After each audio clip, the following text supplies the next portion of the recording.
Ah, an- anak ko. Itay, wag na po kayo magsalita. Dadalhin ko po kayo sa ospital. Hindi na, Gabriela. Kailangan mong malaman na ang aswang sila ang... Alam ko po, Itay. Nakita ko po sila. Pero bakit kayo? Bakit kayo na aking ama? Ang tungkulin ng albularyo hindi lamang pagpapagaling, kundi mag-iingat din sa komunidad mula sa masamang elemento. Ipagtatanggol natin ang mga mahihina. At ngayon po, dahil doon, dahil sa katungkulan na yan, anak, pakinggan mo ko. Ang ating kapangyarihan na ang kaalaman ng pagiging albularyo. Ito ang pamana ng ating mga ninuno. Ngayon, sa iyo ko ipapasa. Hindi po dapat, Itay. Marami kayong dapat ay turo sa akin. Nasa dugong mo lahat, anak. Tandaan mo, ang magiging albularyo hindi lang tungkol sa pagkagamot, kundi sa pagprotekta sa mga taong nangangailangan. Itay, ipinapangako ko, ipagpapatuloy ko po ang iyong nasimulan. At ang mga suwang na yan, hindi ko sila paliligtasin. Hindi ko sila palalagpasin.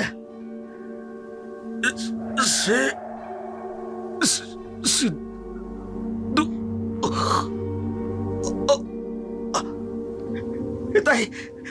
Itay, sino? Sino may kagagawa nito, Itay? Itay, sumagot kayo! Itay! Pumikit ang mga mata ni Mang Densyo. Dala-dala ang hindi natapos na pangungusapa at ang misteryo na nais niyang ibunyag sa kanyang anak. Ipinapangako ko, Itay. Hindi ako titigil hanggat hindi ko nahanap ang pumatay sa inyo. Ipagpapatuloy ko ang ating tungkulin bilang albularyo. Ipaghihiganti ko kayo, Itay. Pagkalipas ng mga buwan, matapos ang kamatayan ni Mang Densyo, malayo ang nilakbay ni Gabriela mula nang lisanin niya ang kanilang nayon. Bawat sityo, bawat baryo na kanyang napupuntahan, binibigyan niya ng pansin.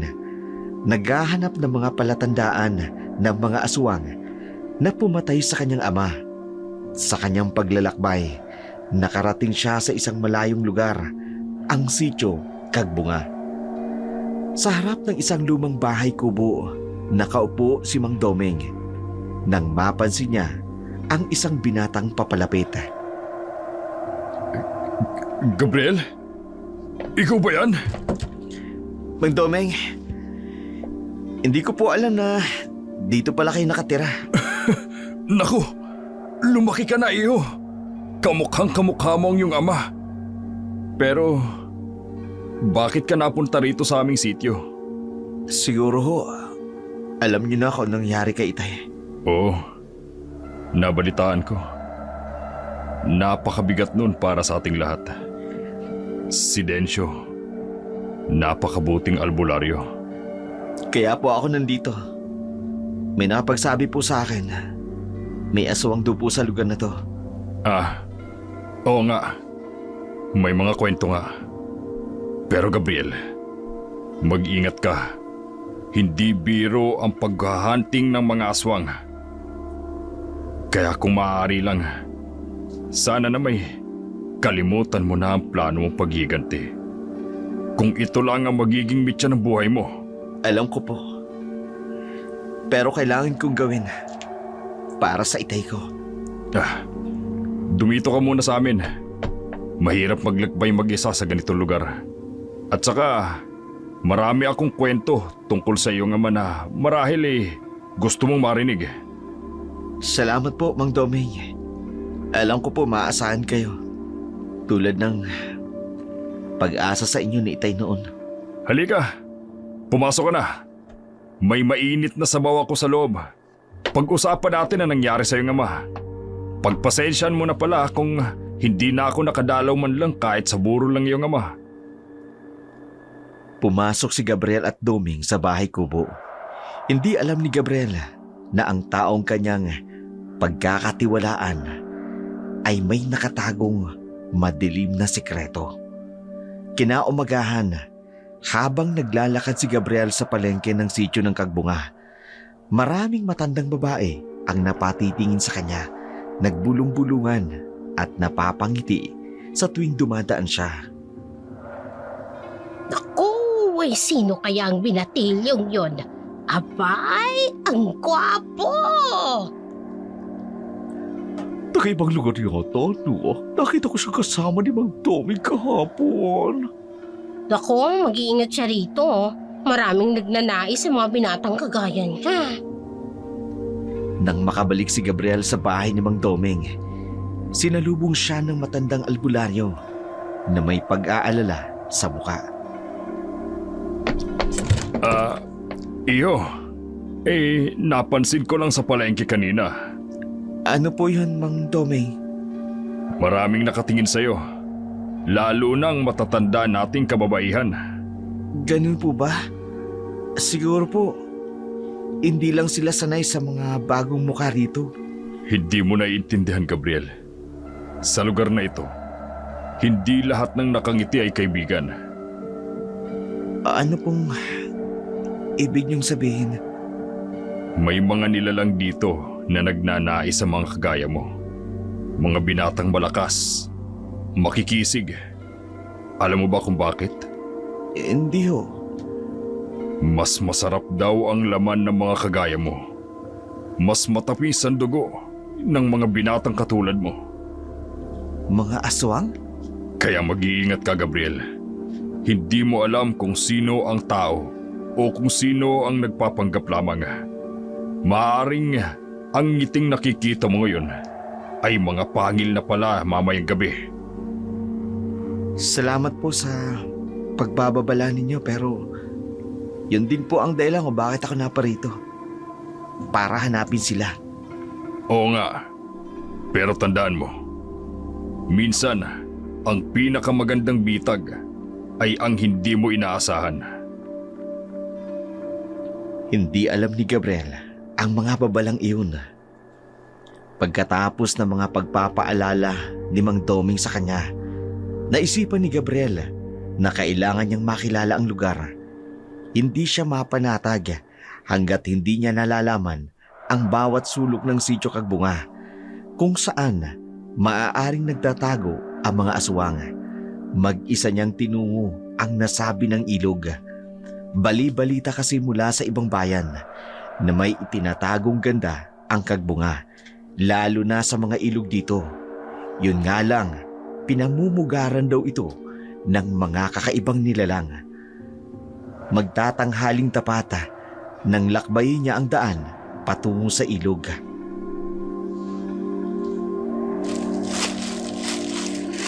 Masyadong tahimik ah. Sino yan? Ibon lang pala. Medyo nailang ako sa lugar na to ah. Pero bakit parang pamilya? Dito muna ako magpapahinga sa malaking bato sa gilid ng ilog. Kung talaga may aswang dito, bakit hindi ko pa sila nakikita? Baka nakikita ko na sila, pero hindi ko lang alam. Ilalabas ko ang aking anting-anting bilang albularyo na bigay sa akin ni Itay. Sakaling may sumalaki na aswang, may panangga akong magagamit. Itay, sana gabayan mo ko. Tulungan mo kong makilala kung sino ang dapat kong pagkatiwalaan. Maya-maya pa may narinig siyang tinig ng babaeng kumakanta sa malayo. Kinakanta nito ang awiting theme song ng Titanic. Itaw pala sa ganitong oras. Masundan nga ang tinig.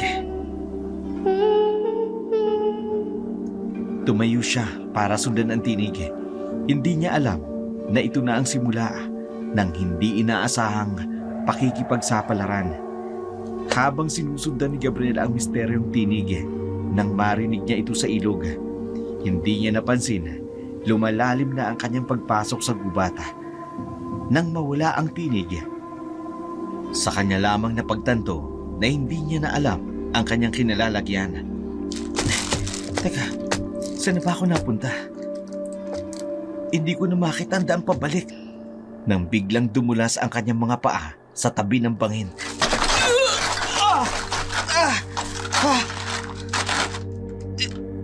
Nabitin siya sa mga baging, ilang talampakan mula sa ibaba ng bangin. Diyos ko! May kakaiba siyang narinig mula sa itaas. Nang tingnan niya, nakita niya ang isang makamandag na ahas na para bang naghahanap ng madadaanan pababa. Hindi! Huwag kang lumapit dito! Huwag kang lumapit! Pero patuloy na gumagapang ang ahas pababa.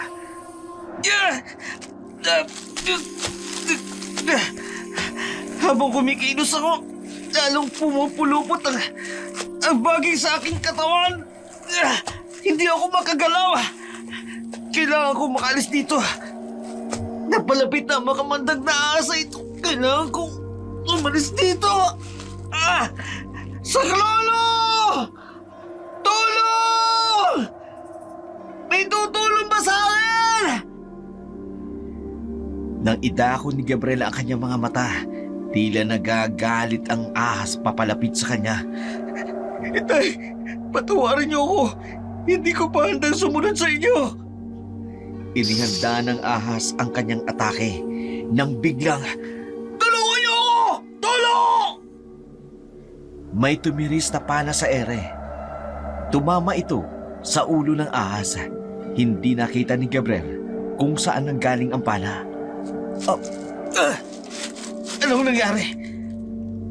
Napalingon siya sa paligid pero wala siyang makitang tao. Ang dating buhay ng ahas nakahiga na lamang sa tabi niya. Patay na ito. Sinong tumulong sa akin? Tahimik lang ang paligid. Walang sumasagot ng kanyang tanong. Anong nangyari?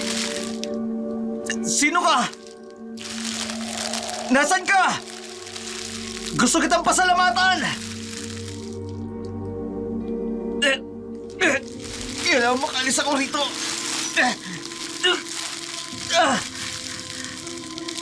Hindi ka ba magpapakita? Utang na loob ko sa'yo ang buhay ko! May narinig siyang mahinang kaluskus sa mga dahon sa itaas. Sandali lang! Itayin mo ako! Nakawala na siya sa baging at tumayo sa matatag na lupa. Ang husay bumaril ng pala.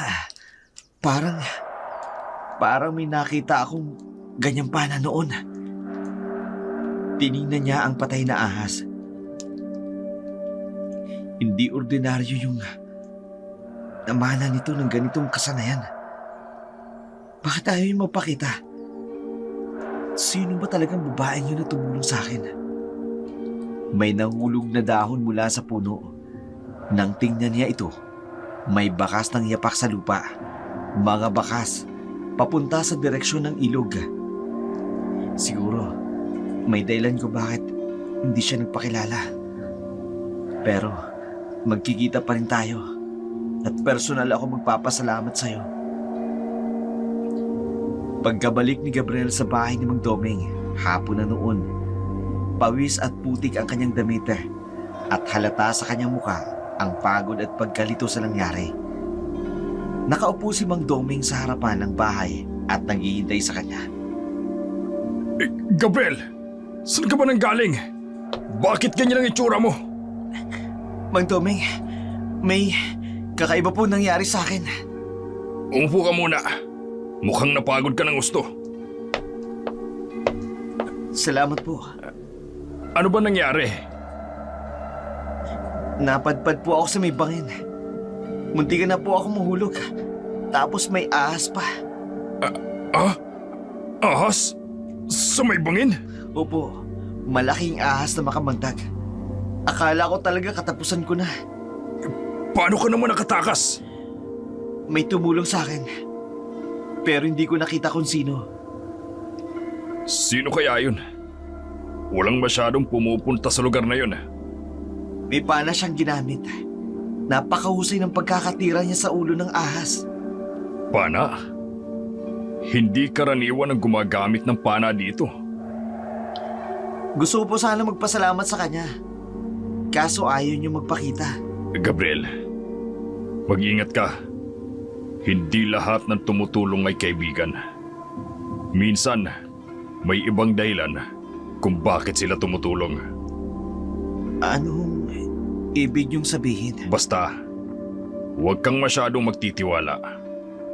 At higit sa lahat, huwag ka nang babalik dun sa bangin.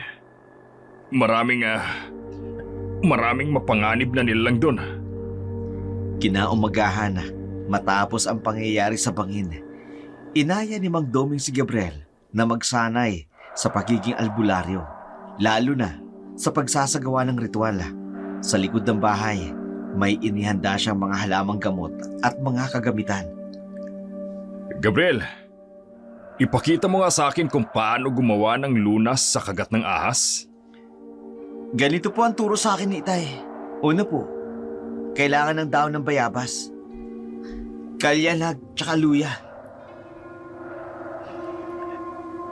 Ngayon, anong orasyon na ginagamit? Kalikasan, dagat at lupa. Bigyan niyo ako ng kapangyarihan. Napansin ni Doming na mas matindi ang epekto ng orasyon ni Gabriel kesa sa kanya. Sandali.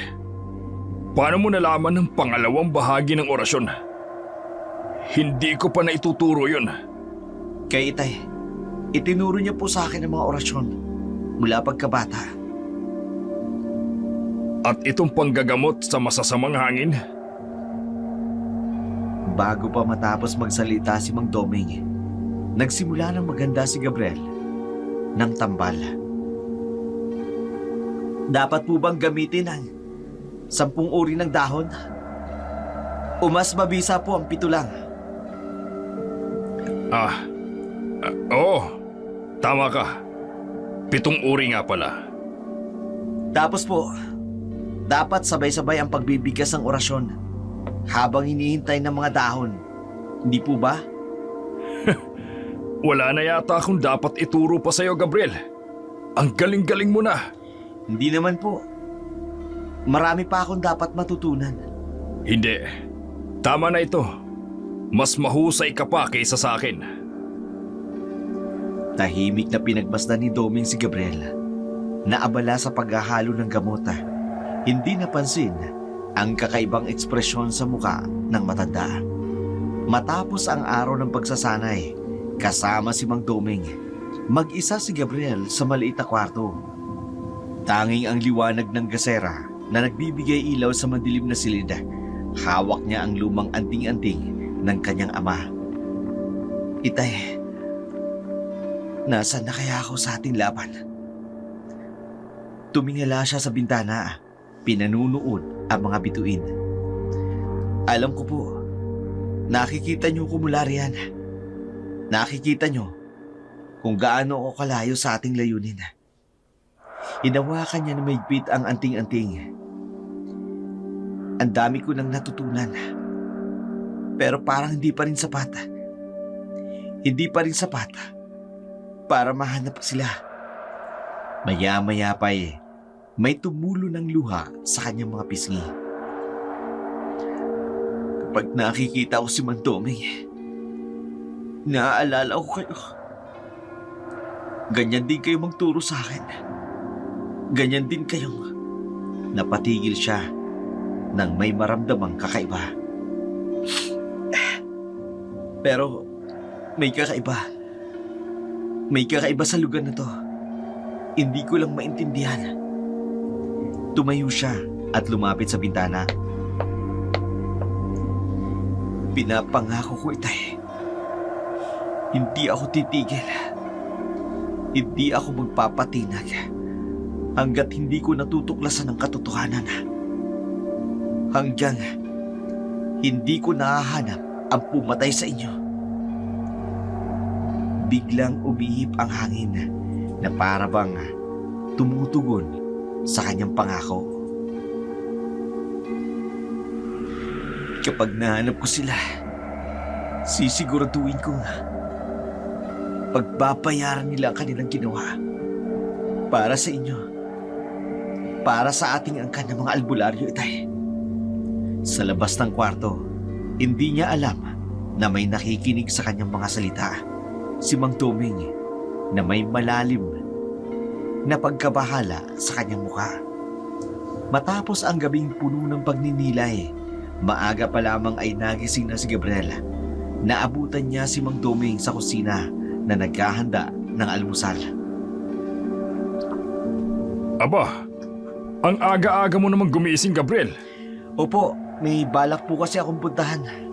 Saan ka pupunta ng ganitong oras? Sa ilog po. Balak ko magpalamig doon at maglaban ng mga damit. Sa ilog? Medyo mapanganib dun ah. Wala pong problema. Susundan ko lang po ang bakas na aking dinaanan. Hindi na po ako dadaan sa Matalahib. Noong una nakaraan na naligaw ako eh. Sigurado ka ba? Pwede naman kitang samahan. Naku, hindi na po kailangan, Mang Doming.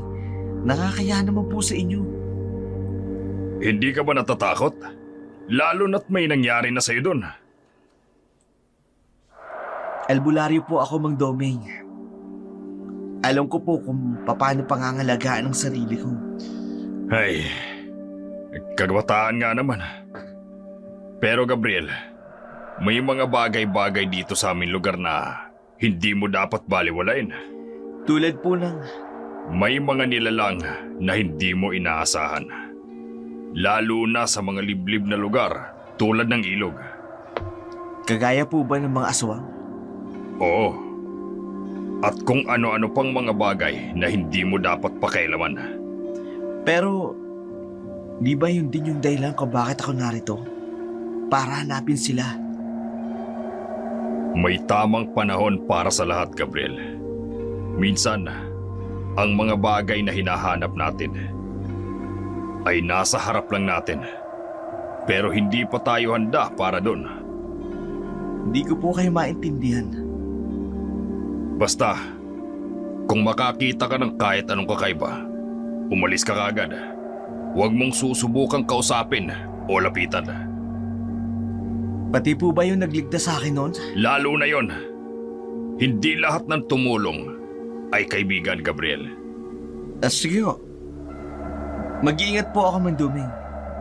Sigurado ka bang ayaw mo talagang samahan kita? Huwag na ho, nakakaya sa inyo. Kaya ko na ho. Kung ganon, dalin mo ito. Ano ho ito? Proteksyon. Para sa mga hindi inaasahang pangyayari. Salamat po. Pero may anting-anting na po ako mula kay Itay. Mas mainam ang mas maraming proteksyon, Gabriel. Hindi mo alam kung kailan mo kailangan. Tinanggap na lamang ni Gabriel ang anting-anting at nagpaalam. Babalik po ako kaagad. Sana nga. Matapos ang mahabang pag-uusap kay Mang Doming, naglakad na si Gabriel patungo sa ilog. Suot ang dalawang anting-anting. Isa mula sa ama, isa mula kay Mang Doming. Dama niya ang katahimikan ng umaga. Kakaiba talaga sa lugar na to. May maririnig siyang kaluskos ng mga dahon sa kabila. Sino yan?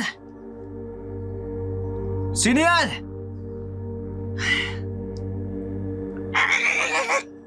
Isang ibon lang pala. Bakit ba ako kinakabahan? Para ako may hinihintay o may hinahanap. Papatuloy na ako sa paglalakad. Nasaan ka? Ikaw yung tumulong sa akin nun, di ba? Bakit hindi ka magpakita? Tumingala siya sa mga puno. Hindi ko maintindihan. Pero parang dapat ba kitang makilala? May mahinang hangin ang dumaan na tila bumubulong. Siguro nababaliw lang ako. Kausapin ko ba naman ang hangin? Narinig niya ang tunog na may umaagos na tubig. Ano yun?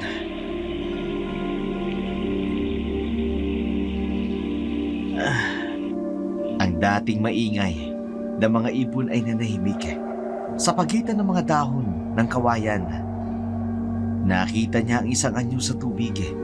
Isang dalagang nakasuot ng puting damit, nagniningning sa sinag ng araw. Hindi ako nagkamali. May tao nga. Nagtago siya sa likod ng puno. Pinagmasdan ang misteryosang dalaga.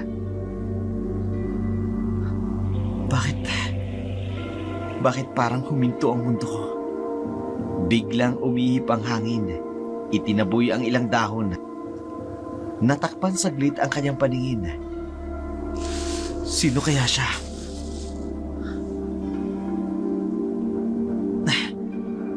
Hindi ko siya nakikita dito sa sitio. Kumikislap-kislap ang tubig sa paligid ng dalaga. Ang ganda niya. May kumibot sa kanyang mga anting-anting. Parehong pamana ng kanyang ama at ang bigay ni Mang Doming. Bakit kayo nag-iinit? Pero hindi niya mapigilan ang sarili niya na muling tumingin sa dalaga. Para siyang engkantada. Pero parang may kakaiba. Naramdaman niyang may dumaan sa kanyang likuran. Nang bumalik ang kanyang tingin sa ilog, nawala na ang dalaga. Tanging ang mga alon ng tubig lamang ang naroroon. Hindi mawala sa isip ni Gabriel ang misteryosong dalaga na kanyang nakita. Naglakad-lakad siya sa tabi ng ilog. Umaasang muli itong makikita. Sa kanyang paghahanap, nakarinig siya ng mga hibag. Hindi isa, kundi dalawa. O higit pa, maya-maya pa'y nakarinig siya ng isang nakatatakot na sigaw. Sa di kalayuan, nakita niyang muli ang dalaga sa puting damit. Pero ngayon, may dalawang lalaki na ang humarang sa kanya. Isa, may hawak sa braso nito, habang ang isa naman, may hawak na patalim. Uy, ang ganda mo naman. Bakit mag-isa ka lamang dito? Bitiwan niyo ako. Dapat kasi, hindi ka nagpapakita dito mag-isa. Oo nga. Masyadong mapanganib. Sinabi ko nang bitiwan niyo ako. Tingnan natin kung gaano kakaganda sa ilalim ng damit na yan. Huwag kayong lalapit. Napansin ni Gabriel na may kakaiba sa mga mata ng babae. Parang nagbabago ang kulay. Pero bago pa man niya ito maintindihan kung ano man yun, nakita niyang hinila na ng mga lalaki ang damit ito. Huwag ka nang magpumiglas. Masasaktan ka lang. May biglang kumislap sa mga mata ng babae. Isang sulok ng galit at takot na magkahalo. Sinabi ko nang... Pero bago pa man matapos ang kanyang pangungusapa, narinig ni Gabriel ang sarili niyang boses. Itigil niyo yan!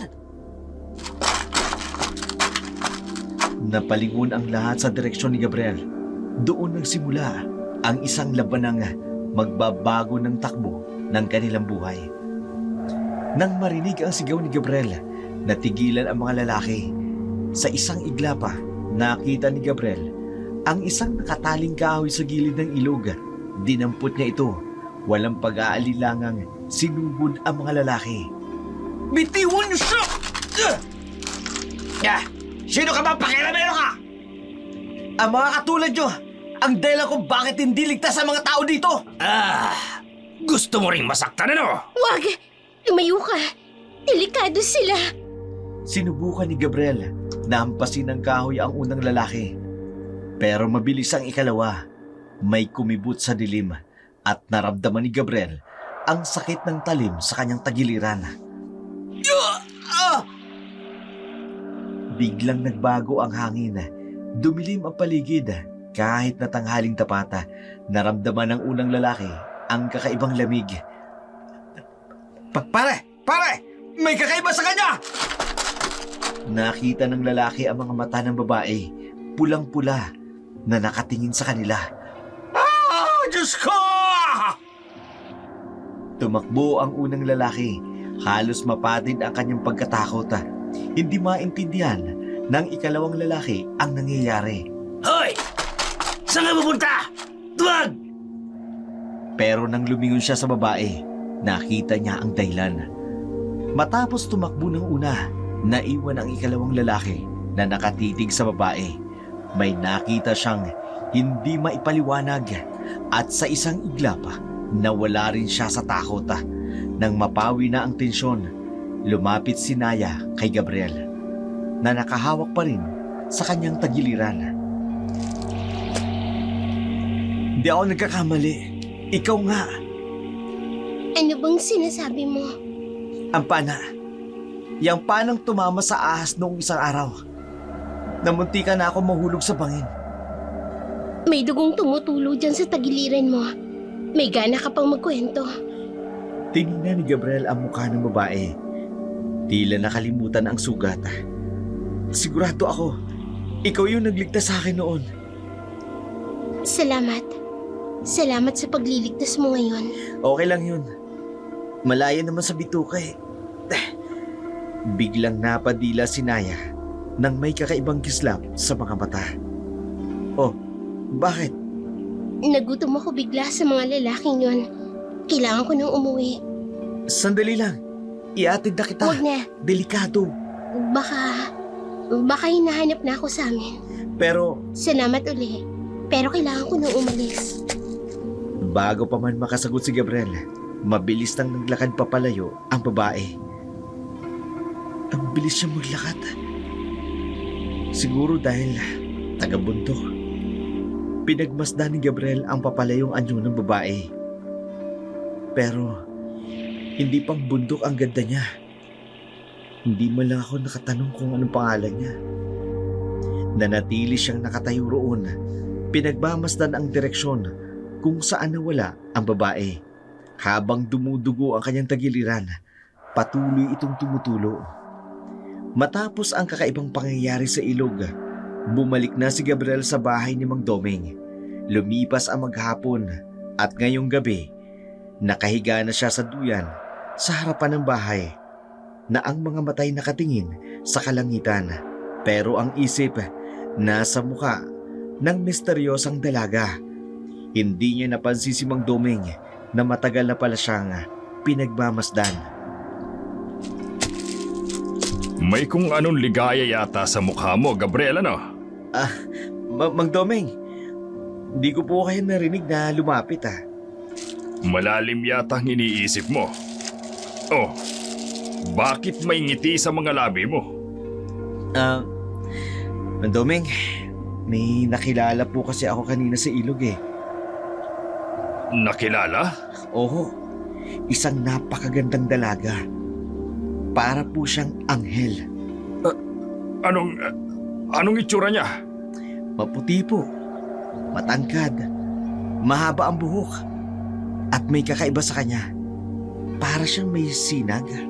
Gabriel, pakinggan mo ako. Hindi lahat ng maganda ay maaaring pagkatiwalaan. Pero Mang Doming, iba po siya. Siya po yung nagligtas sa akin nung nakaraang araw. Lalo na dapat mag-ingat. Maraming kampo ng kadiliman ang umaali-aligid dito sa sityo. Nagpapanggap na maganda't maamo. Pero ang totoo, Hindi po siya ganun. Nakita ko po sa mga mata niya. daig pa nila ang mabangis na hayop sa gubat. Naghihintay lang ng masisilo. Hindi po. Totoo po ang nakita ko.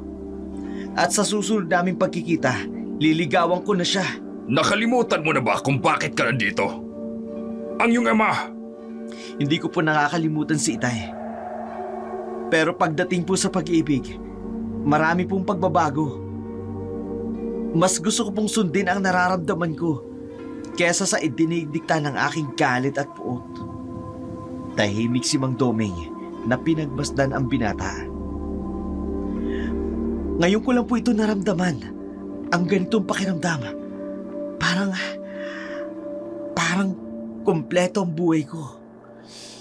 Hay, Gabriel, ang pag-ibig na yan, maaaring maging sandata laban sa'yo. Oo, maaaring maging daan para mahanap ang bagong layunin sa buhay.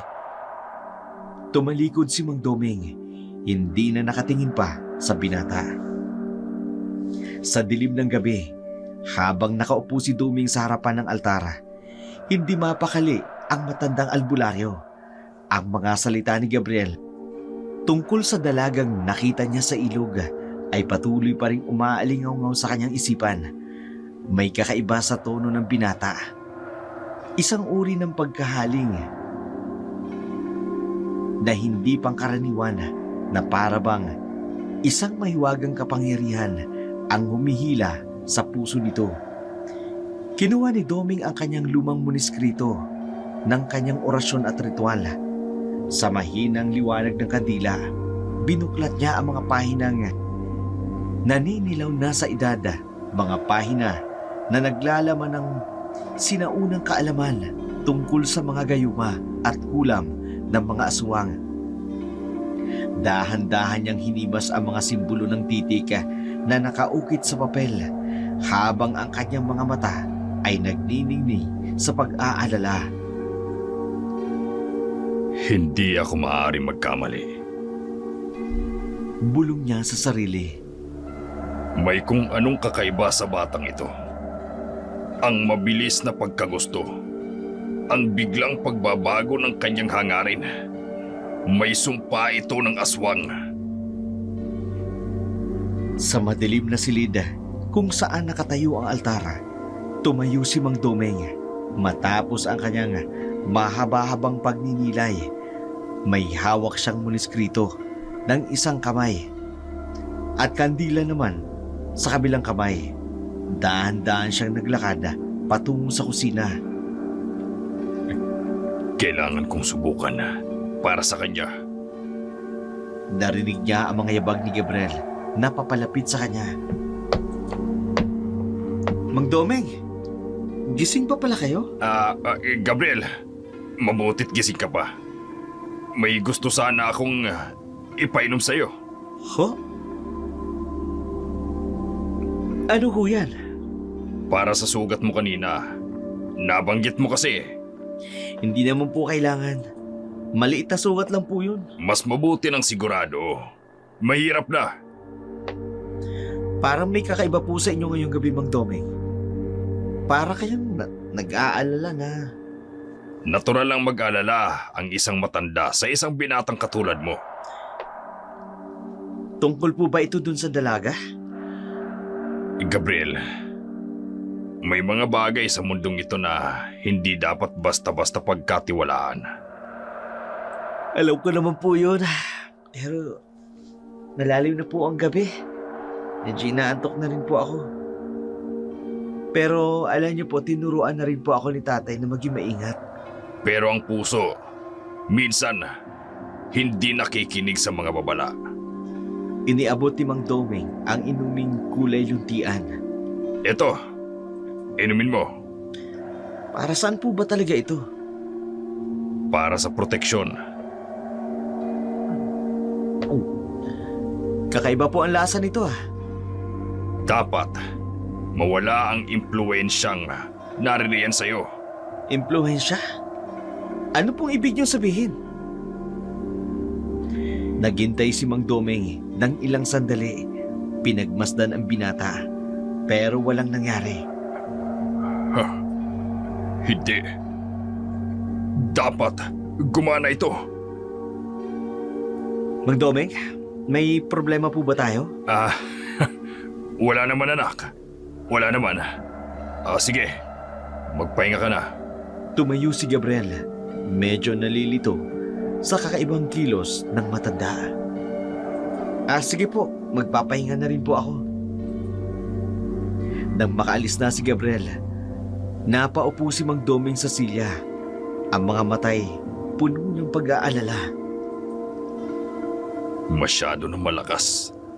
Masyado ng huli. Matapos ang kakaibang gabi sa pagitan ni Mang Domeng at Gabriel, tahimik ang umaga. Ngunit ang katahimikang ito ay biglang naputol ng mga sigaw mula sa labas. May mga yapak at sigaw ang maririnig sa labas ng bahay. Ay, saklolo! Saklolo! Domeng! Domeng! Lumabas si Gabriel at Domeng mula sa kanilang pinagpapahingahan. Ano pong nangyari? Pumasok muna kayo. Dito muna kayo. May nakita po kami. Aswang, napakaitim, napakapangit! Saan niyo po siya nakita? Sa may bundok. Malapit sa dating bahay ni Aling Sonja. Pumasok kayo. Dalawa kaming albularyo na poprotekta sa inyo. Pero higit sa lahat, ang panalangin sa Diyos ang mas mabuting gawin ninyo kesa umasa sa amin. Matapos makapasok ang mga tao, Gabriel, kailangan natin tong tingnan. Opo, Mang Domeng. Pero sigurado po kaya sila? Hindi sila magsasabi ng ganito kung wala silang nakita. Kakaiba lang po. Parang may kutob ako. Anong kutob? Hindi ko pa masabi. Pero may kakaiba sa pangyayaring to. Lalo na dapat nating tingnan. Halika! Sandali lang ho. Kukuha lang po ako ng mga gamit. Magdala ka ng anting-anting. Lahat ng proteksyon na mayroon ka. Paano po ang mga tao rito? May mga orasyon at lunas ako sa loob. Hindi sila maaaring malapitan ng anumang masama habang nandito sila. Sigurado po kayo? Mas ligtas sila rito kaysa sa labas. Tayo na! Mang Domeng, may gusto lang po sana ako itanong sa inyo. Ano yun, Gabriel? Bakit parang hindi kayo natatakot? Minsan, ang mga bagay na dapat nating katakutan ay hindi yung mga nakikita natin. Anong ibig niyong sabihin? Tayo na. Baka lumayo pa ang nakita nila. Naglakad na ang dalawa patungo sa pintuan. Dala-dala ang kanilang mga gamit at unti-unti sa likod nila may mga tao nagdarasal. Ang mga tinig ay nanginginig sa takot. Sa madilim na landas ng gubata, nakatayo si Gabriel at Mang Domeng. Ang hangin ay dumadaan sa kanilang pagitan. May dalang kakaibang lamig. Gabriel, kailangan natin maghiwalay. Di po ba mas maganda na magkasama tayo? Mas malaki ang tsansa nating makita kung ano man yon kung maghiwalay tayo. Paano kung may mangyari isa man sa atin? May tiwala ako sa iyo, Gabriel. Kaya mong protektahan ang sarili mo. Hindi yun ang kinatatakot ko. Ano yun? Kayo ho. Paano kung mapahamak kayo? Matagal na akong nabubuhay sa ganitong buhay, Gabriel. Alam ko ang mga dapat kong gawin. Pero At saka, may mga bagay na dapat mong matuklasan na mag-isa. anong ibig niyo sabihin? Minsan, ang sagot sa mga hinahanap natin ay nasa ating harapan lang. Natatakot ako, Mang Domeng. Hindi para sa sarili ko, kundi para sa inyo. Makinig ka. Kung may mangyari man, kahit ano, Tandaan mo ang mga itinuro ko. Pero, para po kayo namamaalam ha. Hindi. Pero kailangan mo maging handa sa anumang mangyayari. Saan kayo pupunta? Ako ang dadaan sa kanan. Ikaw naman sa kaliwa. Doon sa may bandang ilog. Sa may ilog? Oo. May problema ba? Wala ho, pero... Mag-iingat ka. Lalo na kung may makita kang pamilyar. Tumalikod si Mang Domeng, pero bago umalis... Gabriel, Po? patawad sa lahat.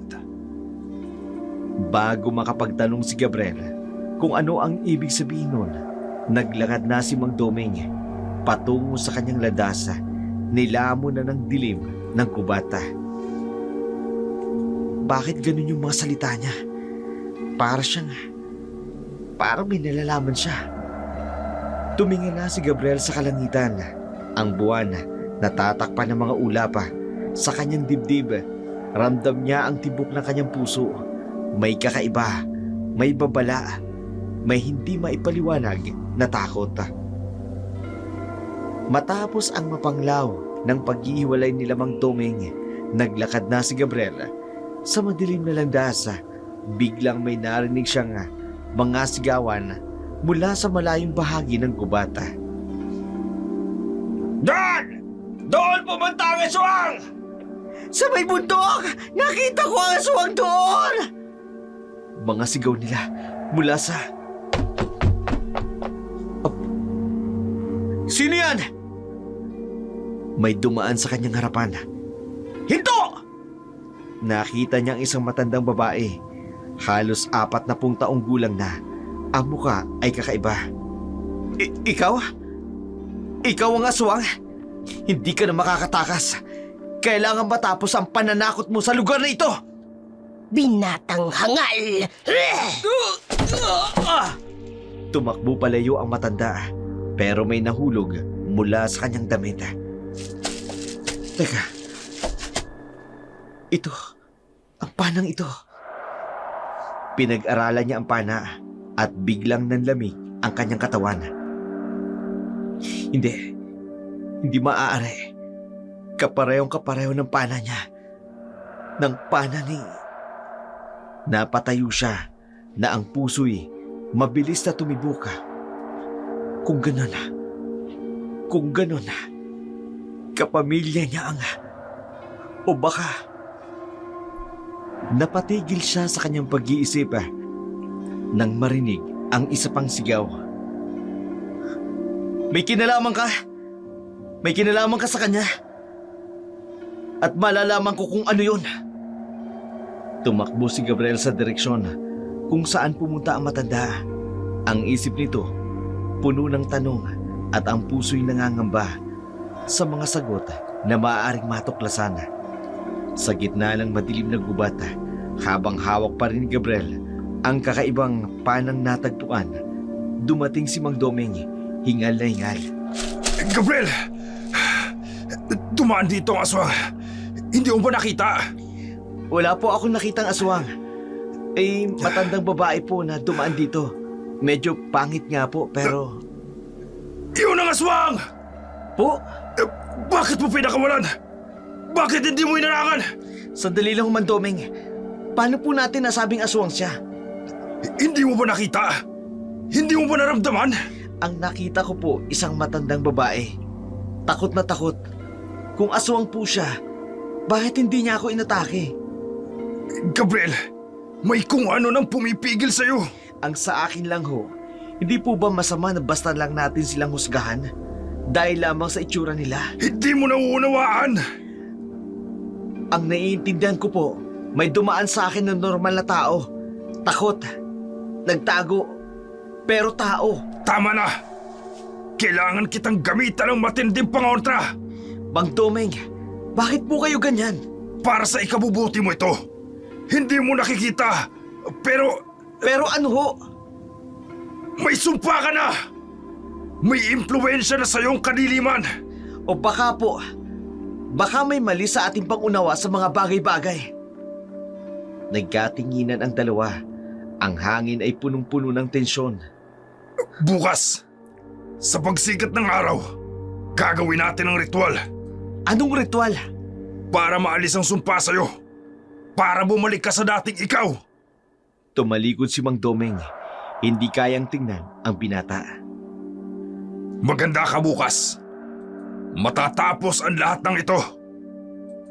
Matapos ang kaguluhang naganap sa gubata, sa isang lumang bahay, sa pinakaliblib na bahagi ng bundok, magkaharap si Naya at ang kanyang amang si Guryo.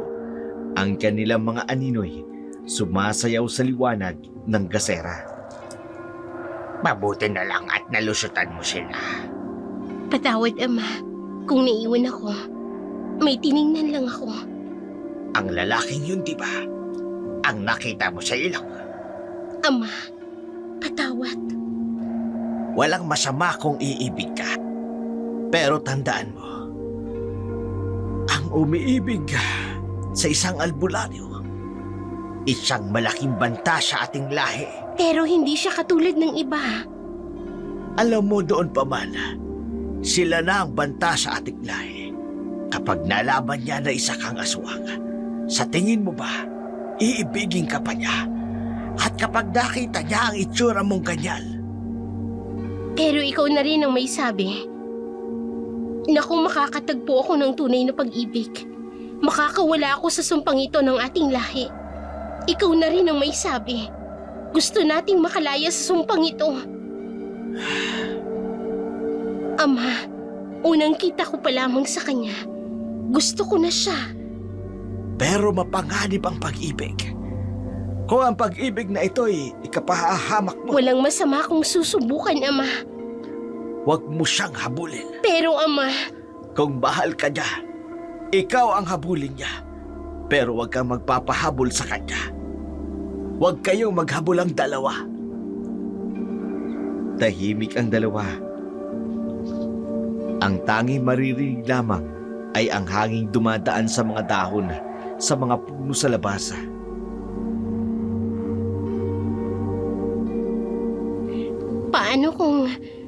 paano kung siya na ang hinihintay nating pagkakataon?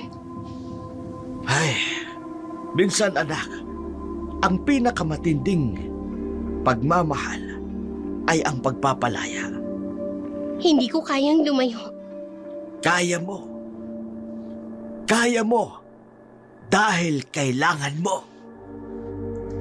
Niyakap ni Guryo ang kanyang anak habang sa labas, ang buwan ay unti-unting natatakpan ng mga ulap tulad ng kanilang pag-asang natatakpan din ng kadiliman. Sa unang sinag ng araw, tahimik na lumabas si Gabriel sa bahay ni Mang Domeng. Ang kanyang mga hakbang mabibigat, ngunit tiyak ang patutunguhan. Sa kanyang bulsa, naruroon rin ang misteryosong pana. Sa kanyang dibdib, tumitibok ang pusong umaasam.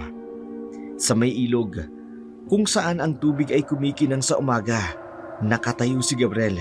Pinagmamasdan niya ang bawat sulok, bawat anino, bawat galaw ng hangin. Bakit ganito? Bakit parang nararamdaman ko darating ka? Maya-maya pa'y may narinig siyang mahinang kaluskus ng mga dahon. Dahan-dahang lumitaw ang babae sa kanyang harapan. Nakasuot ito ng puting damit na ang mukha ay nakayuko. Alam ko babalik ka, Hindi dapat ako nandito. pero nandito ka na. Delikado ito. Delikado? Para kanino? Para sa ating dalawa. Ito ba? Ito ba ang dahilan? San mo? Kahapon, may nakita akong matanda. Nahulog niya ito. Hindi mo dapat. Sino siya? Kapamilya mo? Gabriel, may mga bagay na mas mabuting hindi mo malaman. Bakit? Dahil ba sa sinasabi nilang aswang ka? Natigilan si Naya. Ang mga mata ay nanlaki. Hindi ako naniniwala. Hindi ka katulad nila. Paano mo nasabi? Dahil nakikita kita. Hindi ko anong sinasabi nila, kundi ikaw, ang tunay na ikaw. Tumulo ang luha sa pisngi ng babae. Kahit ano pa ang katotohanan, kahit ano pang sekreto mo, nandito ako. Sa parehong lugar sa tabi ng ilog kung saan nagsimula ang kanilang kwento, magkahawak ang kamay ni na Gabriel at Naya.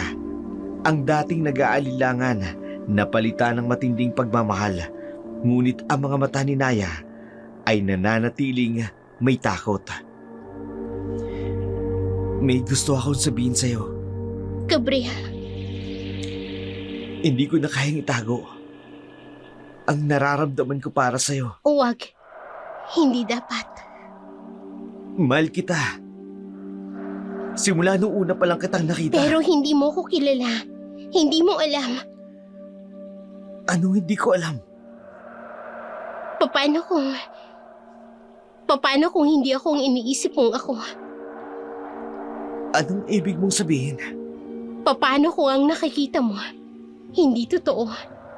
Paano kung panlabas na anyo lang ito? Hindi na mahalaga sa akin yun. Hanggang kailan mo kayang panindigan ang sinasabi mo? Hanggang kailan ka mananatili?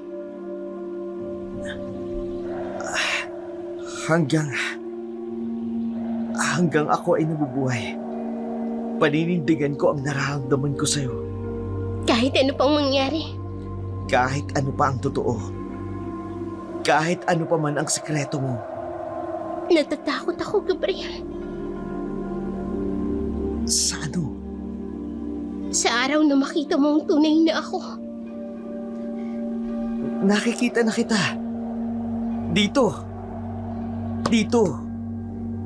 Matapos ang mainit na tagpong yun sa ilog, dumaliw ang katahimikan sa paligid nila. Ngunit puno ito ng damdamin. Napalitan ng pag-asa ang takot sa mga mata ng babae habang si Gabriel nakatitig sa kanya, puno ng tiwala at pagmamahal. Simula ngayon, wala ka nang itatago. Anumang sikreto mo tatanggapin ko. Kaya sabihin mo sa akin, kahit ano pa yan. Gabriel, hindi ganun kadali. Kung mahal mo rin ako, subukan mo magtiwala. Ako na ang bahala kung ano pa ang darating. Paano mo nasabing mahal kita? Wala pa akong sinasabi. Minsan, may mga bagay na hindi na kailangan sabihin. Nababasa ko sa mga mata mo, sa paraan ng pagkilos mo. Pero kung hindi totoo, sabihin mo na sa akin ngayon. Hindi makasagot si Naya. Nakatitig siya sa mata ni Gabriel. Tila hinahanap ang lakas ng loob para magsalita. Gabriel, mahal din kita. Pero Pero ano? may bahagi sa sarili ko na maaaring hindi mo kayanin. Bahagi ng pagkatao ko na ikagugulat mo. Hindi mo ba ako nakilala? Hindi mo ba alam? Sanay akong harapin ang mga bagay na mahirap ipaliwanag. May tapang ka, Gabriel. Pero may mga bagay na kahit ang tapang mo, maaari ring masubok. Kung hindi ko susubukan, paano ko malalaman kung hanggang saan ang kaya ko para sa'yo? Sa puntong yun, napagtanto ni Naya na walang saysay ang pagtatago. Nagpasya siyang magsalita. Gabriel, gusto kong malaman mo ang totoo. Handa ako makinig. Huminga ng malalim si Naya, saka marahang nagsalita. Ako ay kabilang sa mga nilalang na itinuturing ninyong halimaw. Aswang, Gabriel. Hindi ako katulad ng iniisip mong tao. Sandaling tumigil ang mundo para kay Gabriel. Ang kanyang puso ay tumibok ng mabilis. Ngunit hindi ito dulot ng takot, kundi ng pagkalito. Ikaw? Aswang? Oo. Ngunit hindi ibig sabihin na wala akong puso. Na hindi ako nagmamahal. Na hindi ako tao sa damdamin. Sa halip na magalit o umatras, ngumiti si Gabriela. Hindi ako naniniwala sa hato lamang ng tao. Kung ikaw ay aswang, paano mo ko iniligtas sa sawa? Paano ko nararamdaman ang kabutihang ito sa'yo? Gabriel, natatakot akong masaktan ka ng aking nakaraan. Pero ngayon, natatakot akong mawala ka dahil sa totoo kong pagkatao. Wala kang dapat ikatakot. Hindi mo kasalanan ang pagiging ikaw. At kung ang pagmamahal ko ay totoo, kaya kong tanggapin ang lahat tungkol sa'yo. Sa wakas, naramdaman ng babae ang kagaanan ng kanyang puso, ang bigat na matagal niya lang dinadala, tila ay gumaan. Gabriel, salamat. Pero hindi ito nangangahulugang tapos na ang laban natin. Alam ko, marami pang pagsubok, pero sabay nating haharapin. Magkahawa kamay silang lumayo sa tabi ng ilog, tila walang anumang makapagpapahiwalay sa kanila. Ngunit sa likod ng bawat tagumpay ay banta ng isang bagong laban. Sa dilim ng gubat, isang anino ang lumitaw. Tahimik itong nagmamasid, puno ng galit at paggiganti. Ang pag-ibig ninyong dalawa ang magiging dahilan ng inyong pagbagsak. Habang humuhupa ang init ng araw, dahan-dahang nilukuban ng dilim ang paligid. Nagmamadaling maglakad si Naya palayo sa ilog. Nais niyang makalayo kay Gabriel bago pa siya mahulog ng tuluyan sa pagmamahal na alam niyang hindi niya dapat maramdaman. Ngunit si Gabriel, hindi basta-basta susuko. Natatanaw niya ang papalayong anyo ni Naya. At sa kabila ng pagtutulito, sinundan niya ang babae sa tahimik na landasa na may mga puno sa gilid. Naya, sandali lang! Gabriel, sinabi ko nang huwag mo akong sundan. Paano kita hayaang maglakad mag-isa ng ganitong oras? Mapanganib dito! Hindi mo naiintindihan. Hindi ikaw ang dapat na mag-alala sa akin. Ako ang dapat na mag-alala para sa'yo. Bakit naman? Kaya kong alagaan ang sarili ko. Albularyo ako, di ba? Gabriel, kung alam mo lang kung gaano kalaki ang panganib na dala ko sa'yo, hindi mo na sana ako hinanap. Di mo ba naiintindihan? Walang panganib na hindi ko kayang harapin. Lalo na kung kasama ka. Masyado kang tiwala. Masyado kang mapusok. Ang mundo ko, hindi mo mundo. Ang buhay ko hindi para sa isang katulad mo. Kung hindi mo talaga gusto ako, kung hindi mo ko gustong maging bahagi ng buhay mo, bakit di mo masabi ng diretso? Sabihin mo sa akin ngayon at aalis ako. Gabriel, hindi ko masabi dahil hindi yun ang totoo. Kung ganun, wala kang dahilan para itulak ako palayo. Magtulungan tayo, Naya. Harapin natin ang takot mo. Hindi mo naiintindihan. Sa likod ng bawat ngiti ko, sa likod ng bawat sandaling magkasama tayo, may mga matang nakatingin. May mga nilalang na nakamasid. At darating ang araw na baka hindi kita magawang protektahan. Sino? Sino ang mga nagmamasid? Sino ang dahilan ng takot mo? Hindi lang sila. Ang sarili ko, Gabriel. Hindi mo ko kayang protektahan mula sa akin. Subukan mong patunahin ko. Hindi kita iiwan. Naya, kahit gaano pa kahirap, sabihin mo lang sa akin ng lahat. Ngayon na. Gabriel, hindi ko alam kung handa kang marinig ito. Hindi ako magtatanong kung hindi ko handang harapin.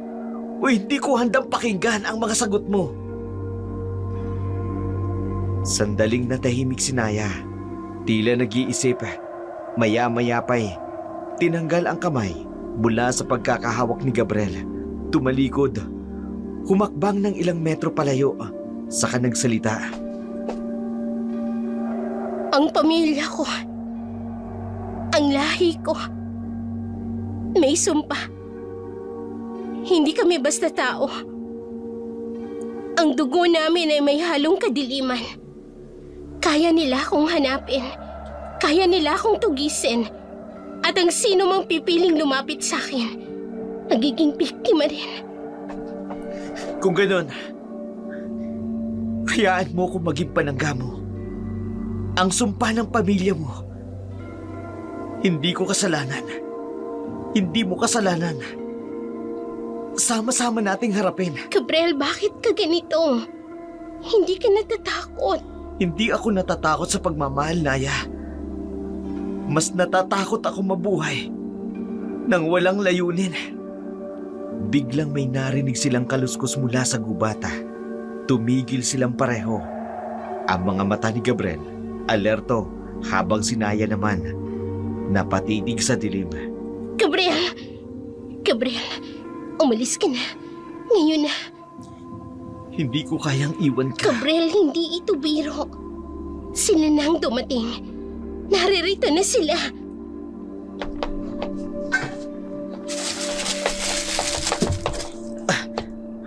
Hindi. Ang anting-anting ko. Kung sila ang dahilan ng takot mo, nandito ako. Hindi nila tayo basta-basta mahawakan. Gabriel, hindi mo sila kilala. Hindi mo alam kung gaano sila kalakas. At hindi rin nila alam kung gaano kalakas ang pag-ibig ko sa'yo. Sa kabila ng banta, mula sa madilim na bahagi ng gubata, hindi umurong si Gabriel. Tumindig siya sa tabi ni Naya. Ang tapang ng pagmamahal, higit pa sa anumang takot na dala ng kadiliman. Habang naglalakad si Naya sa masukal na bahagi ng gubata, nagsimula na siyang magsalita sa sarili. Ang boses niya ay mahina, ngunit puno ng determinasyon. Pasensya na, Gabriel. Hindi kita pwedeng isama sa mundong ito. Mas mabuti nang hindi mo alam ang totoo. Sumulyap siya sa likod. Narinig niya ang yapak ni Gabriel. Sinabi ko nang wag mo kong sundan. Pero matigas talaga ang ulo mo. Kung ganito ka, kailangan kitang iligaw. Binilisan niya ang hakbang. Tumakbo sa direksyon ng mga matataas na damo. Tito, huwag kang mag-alala, Gabriel. Hindi mo na ako makikita. Sumuot siya sa pagitan ng dalawang punong magkadikit, tila nubaan sa makipot na lagusan. Kapag dumaan ka dito, babagal ang hakbang mo. Hindi mo ako maaabutan. Paglabas niya sa kabilang dako, umakyat siya sa mababang puno, tumalon sa kabilang gilid ng landas. Hindi mo alam kung saan ako pupunta. At habang inililigaw kita, mas papalayo ako sa'yo. Sa kalagitnaan ng kanyang pagtakbo, tumigil siya at nakinig. Narinig niya pa rin ang yapak ni Gabriel. Hindi ka talaga sumusuko. Sige, subukan mo akong hanapin dito. Pumasok siya sa isang mahabang kuweba. Mabilis na lumabas sa kabilang bahagi. Tumakbo patungo sa direksyon ng ilog. Pasensya na, Gabriel.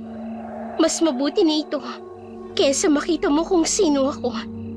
Sana maintindihan mo balang araw. Tuloy na siyang nawala sa masukal na bahagi ng gubata. Ang bawat yapak niya tila naglaho sa dilim ng paligid. Habang naglalakad si Gabriel sa gubat, unti-unti niyang napapansin ang mga yapak na sinusundan niya ay tila sinadya upang iligaw siya. Huminto siya sa gitna ng landas, huminga ng malalim, pinakiramdaman ang paligid. Naya, alam kong nililinlang mo ko. Pero hindi mo ko kayang paikutin. Marami na akong nalaman sa mga tanda ng kagubatan. Mula sa mga turo sa akin ni Itay. Hinawakan niya ang anting-anting sa kanyang leeg at nagsimulang magdasal ng mahina upang humingi ng gabay. Ipakita niyo sa akin ang tamang daan, Itay. Tulungan mo kong mahanap siya. Pagkatapos ng orasyon, napansin ni Gabriel ang maliit na sanga ng puno na tila bagong putol pa lamang na nakalapag sa gilid ng landas. Sinundan niya ito, pansamantalang nakalimutan ang mga yapak na nagkalat sa ibang direksyon. Ito ang palatandaan. Hindi lahat ng akala mong landas ang tamang daan. Lahat ng gumagalaw sa kagubatan may naiiwang bakas, kahit gaano pa kaliit. Patuloy siyang naglalakad. Inisa-isa niya ang mga palatandaan sa paligid. Ang mga dahong may gasgas, ang lupa na bagyang natapakan, ang mga sanga na hindi natural na nakapwesto. Kilala na kita, Naya. Hindi ka sanay na magtago sa mga tulad ko. Hindi mo na ako malilinlang. Nang makarating siya sa isang parte ng gubata, tila mas madilim at mas makitid. Tumigil siya saglit. Pinakiramdaman ang paligid, saka ngumiti. Alam kong naririnig mo ko, Naya. Hindi mo na kailangan magtago. Sundan mo man ang lahat ng landas. Makikita rin kita. Tahimik ang paligid, ngunit ang alam ni Gabriel, naruroon lang si Naya, nagmamasid lang sa kanya. Sasabihin ko ito ng isang beses. Hindi ako aalis. Hindi kita titigilan. Kahit saan ka pa magtago. Kahit gaano pa kahirap ng daan. Inawakan niyang muli ang kanyang anting-anting. Nagpatuloy sa paglalakad sa landas na tiyak niyang nilalakaran niya. At tiyak niya rin na nilakaran ni Naya. Hindi mo ko kayang takasan, Naya. Hindi. Habang kaya ko pang makita ang mga tanda na iniwan mo. Patuloy niyang sinundan ang landas. Tiyak na makararating siya sa kinaroroonan ni Naya. Habang nasa loob ng kanyang bahay si Naya, humihingal pa rin matapos ang kanyang bagtakas. Akala niya'y ligtas na siya at hindi na siya nasundan. Ngunit biglang narinig niya ang boses ni Gabriel mula sa labas. Naya! Alam ko nandyan ka! Huwag ka na magtago! Paano siya nakarating dito? Agad siyang lumabas ng bahay at hinarap si Gabriel na mukhang pagod din pero determinadong makita siya. Gabriel! Anong ginagawa mo dito? Paano mo ako nasundan? Sinabi ko na sa'yo na albularyo ako, di ba? Hindi ako basta-basta maliligaw. Gabriel, umuwi ka na. Delikado ang lugar namin. Maraming tulisan ang nagagawi rito. Bakit naman kita iiwan dito? Hindi kita iiwan na mag-isa. Hindi ako aalis. Hanggat di ko nakikitang ligtas ka. Gabriel, hindi mo naiintindihan. Kung makita ka nila, baka isipin nilang espiya ka. Delikado talaga dito. Mas delikado kung iiwan kita mag-isa. Hayaan mo na akong siguraduhin maayos ang kalagayan mo bago ako umalis. O ano? Hindi ka makapagsalita? Ano pa bang kinatatakot mo? Gabriel, hindi mo kailangan gawin ito. Sanay akong mag-isa. Pero hindi mo kailangan mag-isa. Hindi. Habang nandito ko. Sandaling natahimik si Naya. Napaisip kung paano haharapin ang katigasan ng ulo ni Gabriel. Maya-maya, nagsalita siya ng mas malumanay. Sige na. Kung ayaw mo talagang makinig, bahala ka. Pero umalis ka kaagad pagkatapos nito, ha? Sige, aalis ako. Pero at least man lang, alam ko na kung saan kita dadalawin. Gabriel, hindi mo kailangang bumalik dito. Mahirap kasi hindi ka makita eh. Alam ko na kung saan ka hanapin. Alam ko na kung nasaan ang daan. Wala nang nasabi si Naya. Tumalikod siya at pumasok sa bahay. Iniwan niya si Gabriel na nakatayo sa labas na tila ba sinisigurado ang kaligtasan niya bago ito magpasyang umalis. Sa isang madilim na silid ng lumang kubo, magkasamang nakaupo si Gregorio at Naya. Halata sa mukha ni Naya ang pag-aalala habang ang ama ay tahimik na nagmamasid sa kanya.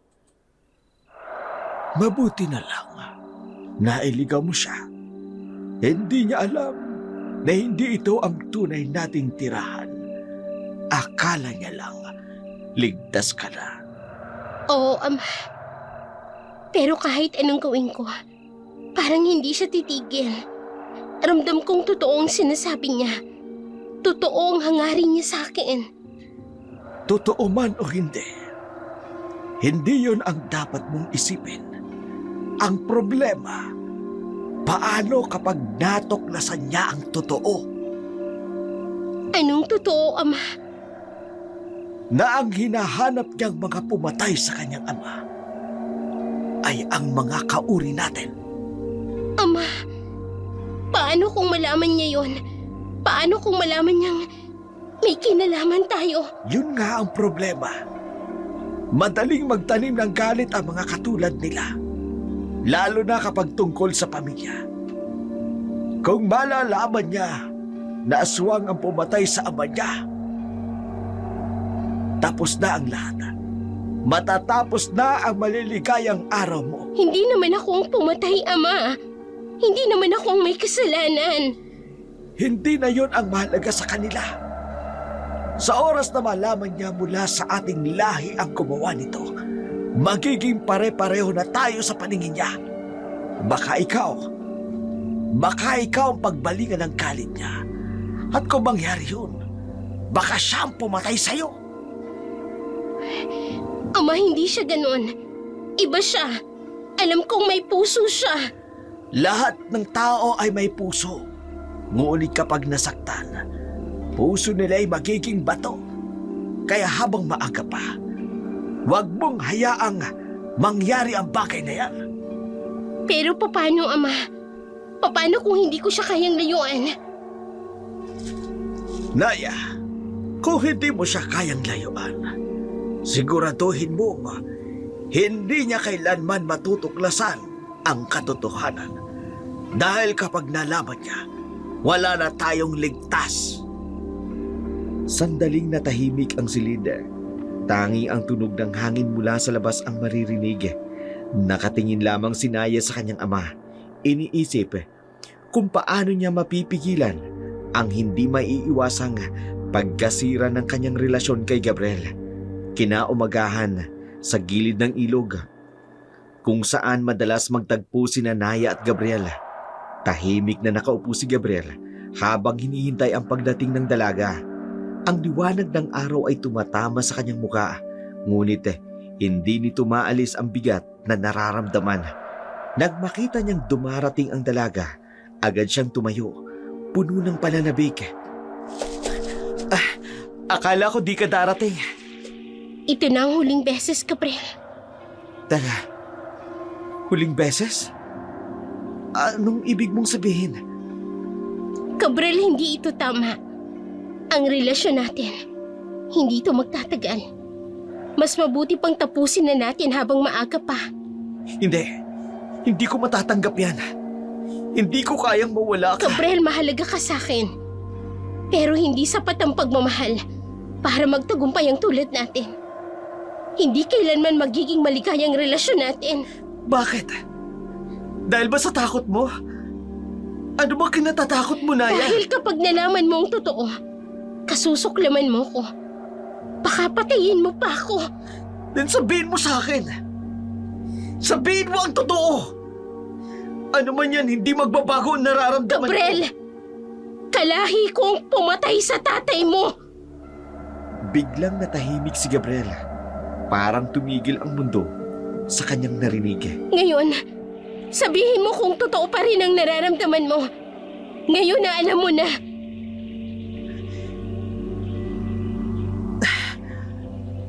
Naya, kalahi ka lang. Pero hindi ikaw ang pumatay sa ama ko. Gabriel, paano Paano kung ginagamit mo lang ako para mahanap ang tunay na pumatay sa tatay mo? Paano kung ito lang ang paraan para makaganti? Paano mo nasasabi yan? Hindi kita kilala nung una pa man. Hindi ko alam ang sekreto mo. Hanggang sinabi mo lang sa akin ngayon. Kung hindi mo sinabi, hindi ko malalaman. Kaya nga mas mabuti pang lumayo na lang ako. Para hindi mo na kailangang masangkot pa sa mundo ko. Huwag mo ko lalayuan. Naya, ikaw ang kailangan ko. Hindi ang pumatay sa tatay ko. Hindi ka naghihiganti. Hindi ba yun ang dahilan kung bakit ka nandito? Noong una, gusto kong maghiganti. Pero nung nakilala kita, nadaig ng pagmamahal ko sa'yo. Ang lahat ng galit at paghihiganti sa puso ko. Alam ko maintindihan ako ni tatay. Alam ko tatanggapin niya ang desisyon ko. Gabriel, paano kung yung relasyon natin ang magdulot ng kapahamakan sa'yo? Albularyo ka. Aswang ako. Magkaaway ang lahi natin. Hindi mo kailangan matakot. Kung ito man ang paraan ng tadhana para magkatagpo tayo, tatanggapin ko. Ipinagpapasalamat ko pa na nakilala kita. Hindi ko hahayaang masira ang meron tayo. Gabriel, natatakot ako. Natatakot akong masaktan ka ng dahil sa akin. Magkasama nating haharapin ang lahat. Huwag mo lang ako layuan. Ipagpatuloy natin ang nasimulan natin. Gabriel. Sa saglit na yun, nagyakap sila. Tila walang anuman sa mundo ang makakawasak ng kanilang pinagsamahan. Ang araw ay patuloy na sumisikat. Sinisimbolo ang bagong simula sa kabila ng kanilang mga takot at pangamba. Sa gitna ng nayon, nagsimula ang kaguluhan. Ang mga tao ay nagsisigawan habang may ilan na may hawak na mga sulo at baril. Ang mga mata nila'y puno ng takot at galit habang itinuturo ang direksyon ni Naya. Ayaw niyo, aswang! Patayin! Huwag kaya makatakas! Sa gitna ng gulo, napatigil si Naya. Hindi siya makapaniwala sa nangyari. Ang mga mata niya ay tumingin kay Gabriel, nakatayo sa gitna ng mga tao. Gabriel, paano nila ako natagpuan? Ikaw ba? Ikaw ba ang nagsabi sa kanila? Hindi Naya, hindi ako. Hindi ko gagawin yun sa'yo.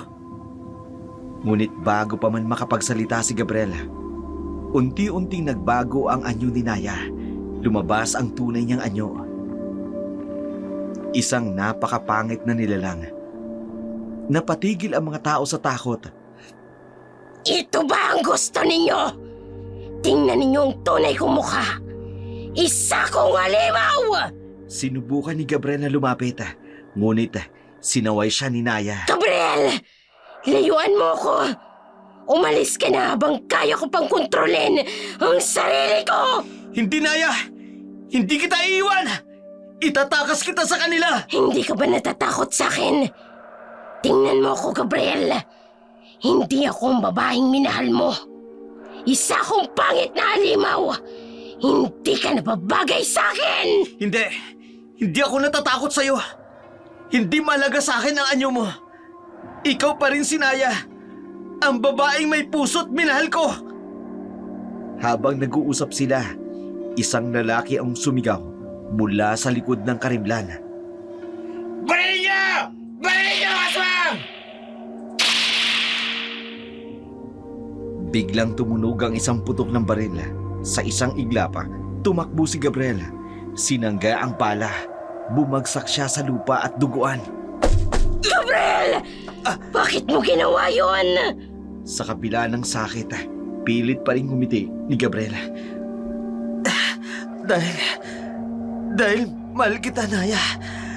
Hindi nila kayang makita ang totoo. Pero ako kaya ko. Umiyak si Naya habang dahan-dahan niyang inahaplos ang mukha ni Gabriel. Unti-unti siyang bumabalik sa kanyang dating anyo. Maganda, ngunit puno ng pighati. Biglang dumating si Goryo. Tinulungan si Naya habang itinuturo ng mga tao. Tumigil kayo! Hindi lahat ng aswang ay halimaw. Huwag kayong magpapadala sa takot ninyo! Ngunit ang sigaw ni Domeng na puno ng galit. Ang mga kampo ng demonyo! Nandito! Ang mga aswang! Huwag tayong magpalinlang! Habang kinakaladkad ni Goryo si Naya palayo, umiiyak ng malakas si Naya. Ayaw niyang iwan si Gabriel. Gabriel! Huwag mo akong iwan! Hindi kita kayang iwan! Naya, ligtas ka na. Yun ang malaga sa akin. Gumalaw ang mga tao at nagkagulo. Si Domeng naglabas sa mga orasyon habang si Goryo mabilis na dinala si Naya palayo sa panganib. Naiwang duguan si Gabriel sa lupa. Ngunit ang mga mata niya hindi nawawala kay Naya kahit paunti-unti nang tumidilim ang kanyang paningin. Sa gitna ng kaguluhan, habang hawak ni Goryo si Naya, tinutulungan itong tumayo. Napuno ng galit at pagkadismaya ang kanyang boses. Tumayo siya sa gitna ng mga tao. Tumuto kay Domeng at binasag ang katahimikan. Sige! Ipagkanulo mo kami sa mga tao! Sabihin mo sa kanila ang lahat ng totoo! Na ikaw ay kauri namin! Na nagpapanggap lang na albularyo! Sabihin mo na ikaw ang pumatay sa ama ng binatang yan! Biglang tumigil ang lahat. Napatingin ang mga tao kay Domeng habang si Gabriel naman, kahit naduguan, pilit na tumayo. Mang Domeng, totoo bang sinabi niya? Sabihin mo ang totoo! Gabriel, hindi mo naintindihan. Ginagawa ko lang ang lahat ng nararapat para protektahan ang lugar natin. Protektahan! Sa anong paraan? Pinatay mo ang sarili kong ama! Oo! Ako ang pumatay sa kanya. Siya ang hadlang sa lahat ng plano ko. Hindi niya kayang tanggapin ang kailangan nating gawin para mabuhay ang mga tao rito. Biglang natahimik ang paligid. Si Gabriel, kahit hirap na hirap, lumapit kay Domeng. Hawak ang sugat sa kanyang tagiliran. Bakit man, Domeng? Bakit yung ginawa yun? Ama ko siya! At wala siyang ginagawang masama sa inyo! Ginawa ko yun dahil ayaw niyong sumama sa akin. Siya ang tanging may kakayaang pigilan ako sa paggamit ng kapangyarihan ng mga aswang. Kinakailangan ko silang kontrolin para masunod ang gusto ko. Sinira niyo ang lahat! Ang tiwala ko sa inyo! Ang pamilya ko! Ngayon ano gagawin mo? Ano pang natitira sa inyo? Ngayong alam mo na ang totoo. Anong gagawin mo? Parurusahan mo rin ba ako? Gaganti ka ba tulad ng ibang albularyo? Gabriel, ito ang katotohanan. Huwag mong hayaang lilaging ka pa ng taong ito. Gabriel! Tama na! Hindi mo kailangan gawin ito! Hindi ako katulad mo, Domeng. Hindi ako katulad mo na papatay lang para masunod ang gusto mo. Napaka-idealista mo, Gabriel. Tingnan natin kung kaya mong panindigan yan kapag dumating ang oras. Humakbang si Gabriel, ngunit biglang bumagsak dahil sa kanyang sugat. Nagmamadaling lumapit si Naya upang alalayan siya. Gabriel, tama na. labanan ng sugat mo. Naya, huwag kang mag-alala. Hanggang kaya ko pa, lalaban ako para sa totoo. Habang pinalilibutan ng takot, galit at puot ang paligid, nanatiling matatag si Gabriel. Ang desisyon niya ang magiging daan ng katarungan sa gitna ng kaguluhan. Sa kabila ng tensyon sa pagitan ni Gabriel at Doming, bumagsak ang bigat ng katotohanan katulad ng malalakas na kulog sa maulap na gabi. Ang sigaw ni Gabriel ay nagdala ng katahimikan sa paligid at ang mga taong nagmamasid nagsimulang magtanong sa kanilang mga sarili kung sino ang tunay na kalaban. Nang bumalot na ang dilim, nagdulot ito ng mas mabigat na damdamin sa bawat isa. Si Gabriel, kahit sugatan, tumayo ng matatag. Ang kanyang mga matay nakatuon kay Doming, puno ng galit at hinanakit. Matagal mo kaming niloko! Pinaniwala mo kami na kakampi ka namin! Kaya pala nung una pa lang, hindi na magandang pakiramdam ko sa lugar ninyo! Gabriel, mali ang iniisip mo. Hindi mo naiintindihan kung bakit ginawa ko ang lahat ng ito. Kaya pala gano'n na lamang pagnanais ng tatay ko. Nabanggitin ang pangalan mo bago siya namatay. Dahil ikaw ang totoong pumatay sa kanya! Ginawa ko lang ang nararapat, Gabriel. Ang tatay mo, ang balakid sa mga plano ko. Hindi niya naiintindihan ang mas malawak na larawan. Mas malawak na larawan? Patayin mo ang sarili mong kaibigan! Para lang sa sarili mong kapakanan! Yan ba ang sinasabi mong dahilan? Gabriel, tama na. Huwag mo nang dagdagan pa ang galit. Hindi makabubuti sa'yo. Paano ko titigil, Naya? Ito ang dahilan kung bakit namatay ang tatay ko. Ito ang dahilan kung bakit nawala sa akin ang lahat. Domeng! Aminin mo na ang lahat. Wala ka nang matatakasan. Oo! Ako ang pumatay sa tatay mo, Gabriel! Pero hindi dahil gusto ko, kundi dahil kailangan kong gawin yon para matupad ang plano ko! Plano? Anong plano mas malaga sa buhay ng isang tao? Higit pa sa buhay ng tatay ko! Ang mundo ay hindi kasing linaw ng iniisip mo. Minsan, ang kailangang isakripisyo ay ang pinakamahalaga para sa mas malaking layunin. Hindi ko matatanggap yan! Ang ginawa mo hindi kailanman magdudulot ng katarungan! Ang ginawa mo'y kasakiman!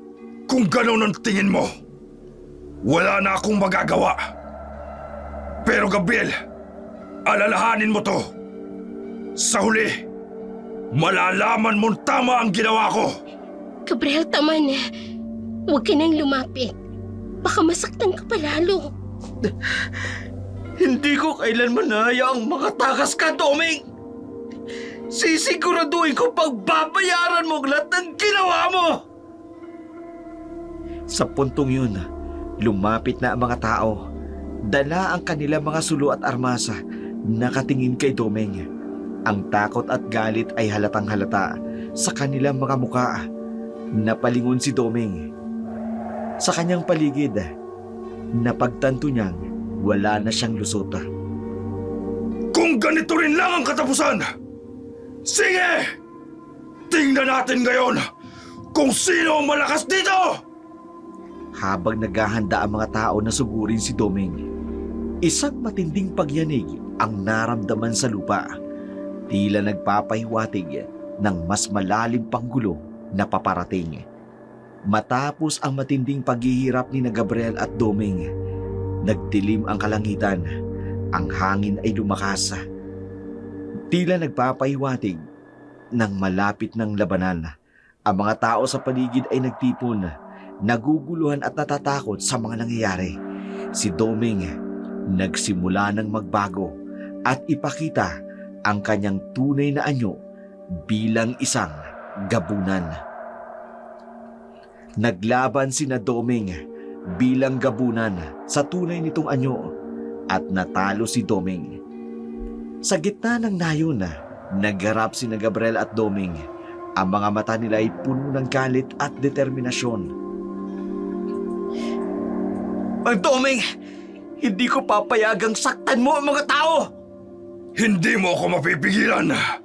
Mas makapangyarihan ako kaysa sa'yo. Hindi ako natatakot sa inyo. Lalabanan kita hanggang sa huli! Sige! Ipakita mo ang tapang mo! Tingnan natin kung hanggang saan ang kaya mo! Biglang nagbago ang anyo ni Doming. Naging isang mabangis na gabunan. Siya ay may nakatatakot na anyo. Si Doming pala ang gabunan! Tumakbo na tayo! Ay, sige! Bilis na! Akala natin tumutulong sa atin pero kapun pala siya ng demonyo! Takbo na tayo! Bilis! Sandali! Huwag kayong matakot! Magtulungan tayo! Wala kayong laban sa akin! Susuklian ko kayo ng pag-iganti! Mag-iingat ka! Malakas si Doming! Alam ko, Naya! Pero hindi ako susuko! Sinugod ni Doming si Gabriel. Umiwas si Gabriel. Naganda ng kanyang anting-anting. Hindi uobra sa akin ang iyong mga anting-anting! Ang pananampalataya ko ang magbibigay sa akin ng lakas. Sinimula ni Gabriel ang kanyang orasyon. Diyos ko, tulungan niyo po ako. Ikaw ang aking kalasag. Ikaw ang aking tagabantay. Liwanag ng kabutihan. Protektahan mo kami laban sa kasamaan. Napaatras si Doming. Tila nasasaktan sa orasyon ni Gabriel. Ano tong nararamdaman ko? Yan ang kapangyarihan ng kabutihan. Hindi ako matatalo ng isang tulad mo! Sumugod muli si Doming kay Gabriel. Mabilis na umiwas si Gabriel. Inulit ang kanyang orasyon. Sa ngalan ng makapangyarihang Diyos, sa ngalan ng liwanag, mawala ka nawa sa dilim! Mas lalong nasaktan si Doming. Hindi! Hindi ito maaari! Gabriel, kaya mo yan! Nandito kami para sa'yo! Magtulungan tayo! Huwag tayo magpapatalo sa takot! Ang mga tao ay nagsimulang magdasal. Sumuporta kay Gabriel. Gabriel! Nasa likod mo lang kami! Labanan mo si Doming! Labanan mo! Labanan mo! Labanan mo! Labanan mo! Nagsimulang magdasal ang mga tao bilang suporta kay Gabriel. Tigil! Tigil na! Sumusuko ka na ba, Doming? Wala ka nang magagawa! Hindi ako susuko! Hindi niyo ako matuturo! Sa huling pagsubok, sinubukan ni Doming na gamitin ang natitira niyang lakas. Ngunit hinarangan siya ni Gabriel. Ito na ang katapusan mo, Doming! Hindi! Hindi ito ang katapusan ko! Biglang bumagsak si Doming sa lupa. Gabriel! Nagawa mo! Natalo mo si Doming! Hindi ko ito magagawa kung wala kayo. Salamat sa iyong tapang, Gabriel. Mabuhay si Gabriel! Mabuhay! Mabuhay! Mabuhay! Ang mga tao ay nagdiwang. Ang kasamaan ay napawi na. Ngayon, panahon na para maghilom ang ating nayon. Tama ka, Gabriel. Simula na ito ng bagong umaga. Magtulungan tayo upang hindi na maulit ang ganitong pangyayari. Sama-sama tayong babangon. Mula rito! Sa pagwawakas ng araw, ang nayon ay muling nagkaroon ng pag-asa. Si Gabriel, kasama si Naya at Goryo, naghanda para sa bagong simula. Matapos ang matinding labanan, unti-unting bumalik ang katahimikan sa nayon. Ang mga tao'y nagsimula na maghilom mula sa takot habang si Gabriel at Naya nananatili magkasama ang kanilang pagmamahalan kahit dumaan pa sa maraming pagsubok at mas matibay pa. Lumipas pa ang mga araw, naging mas malapit sila sa isa't isa. Sa isang umaga, sa harapan ng kubo ni Naya, nakaupo si Gabriel habang inaayos ang mga halamang gamot. Naya, may tatanong lang sana ako sa'yo. Ano yun, Gabriel? Paano kung may isa akong sikreto? Ano naman yun? May itinatago ka pala sa akin? Oo, pero dapat handa ka makinig. Sige, sabihin mo na. Ano ba talaga? Paano kung sabihin ko sa'yong gusto kitang ligawan uli? Pero ngayon, seryosong-seryoso na ako. Ligawan ulit? Hindi pa ba sapat na nagtiwala ako sa'yo? Iba kasi ito eh. Gusto ko talaga ipakita sa'yo na handa ako ibigay ang lahat para sa'yo. Kaya, handa ka bang manligaw ako ulit? Kailangan bang mag-isip pa? Mukha namang wala akong ibang pagpipilian. Kung ganun, tanggapin mo na agad. Wala namang masama kung oo ang sagot mo sa akin. O sige, kung makapagbibigay ka ng isang prutas mula sa puno, sa likod, tatanggapin ko ang panliligaw mo ulit. Sige, pupunta ako ngayon din. Sa likod ng kubo, narinig ni Naya ang tawanan ni Gabriel habang inaabot ang bunga. Pagbalik niya, bitbit niya na ang pinakamalaki at pinakapulang prutas. Oh, ayan na. Hindi ba itong pinakamaganda sa lahat? Gabriel, kung ganyan ka araw-araw, baka mapagod ka sa kasusuyo sa akin. Naya, di ako mapapagod. Kung ang gantimpala ay ang pagmamahal mo, kayang-kaya kong gawin kahit ano. Ang drama mo. Pero sige na nga, tinatanggap ko na ulit ang panliligaw mo. Hindi mo na itatanong.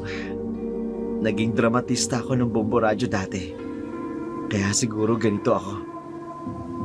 Sa paglipas ng mga buwan, unti-unting napuna ng saya ang kanilang mga araw. Si Gabriel at Naya naging opisyal na magkasintahan hanggang dumating ang araw na nagdesisyon si Gabriel na mag-propose sa ilalim ng puno ng mangga kung saan madalas sila mag-usap. Nakaluhod si Gabriel, hawak ang isang singsing. Naya, alam ko mahirap ang lahat. Lahat ng pinagdaanan natin. Pero isa lang ang sigurado ako. Mahal na mahal kita. At gusto kong makasama ka habang buhay. Tatanggapin mo ba ako bilang asawa mo? Oo naman, Gabriel. Tatanggapin kita. Salamat sa pagmamahal mo. Masayang nagyakap ang dalawa habang ang mga tao sa paligid nagsisigawan ng pagbati. Ang kasalan ay isang araw ng saya at kapayapaan. Pagkalipas ng ilang buwan, sa kanilang tahanan, masayang namumuhay sina Gabriel at Naya bilang mag-asawa sa kabila ng pagiging gabuna ni Naya na nagnais mamuhay ng tahimik at mapayapa. At si Gabriel naman bilang albularyo. Sa bawat araw na dumadaan, natutunan nila ang tunay na kahulugan ng pagmamahal at ang pagtanggap sa isa't isa. Naya, sa lahat ng pinagdaanan natin, isa lang ang natutunan ko. Ano yun, Gabriel? Ang pagmamahal, hindi lang tungkol sa saya, kundi sa pagsasakripisyo at pagtanggap ng buong buo. At ikaw ang nagturo sa akin kung paano magmahal ng totoo. Sa simpleng buhay ng kanilang tinatahaka na puno ng pagmamahal at kapayapaan ang kanilang pamilya, at tuluyang nanatili ang kwento nila bilang inspirasyon sa lahat ng nakapaligid sa kanila. Hindi hadlang ang anumang uri o estado ng inyong mga buhay. Basta sa larangan ng pag-ibig, ito'y hindi makahadlang.